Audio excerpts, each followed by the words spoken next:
dato mga daton. Ito na naman tayo guys, makulimlim na lang guys sa tanghali.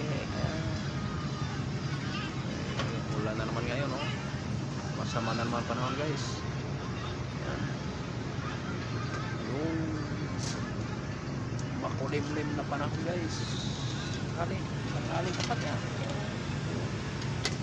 Bulutundupin guys.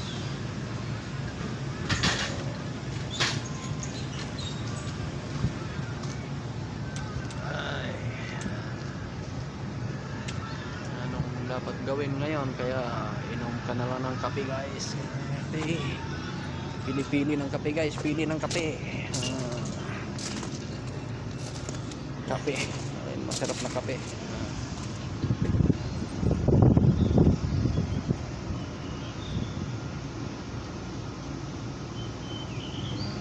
Guys, okay. Dito lang muna ating vlog guys.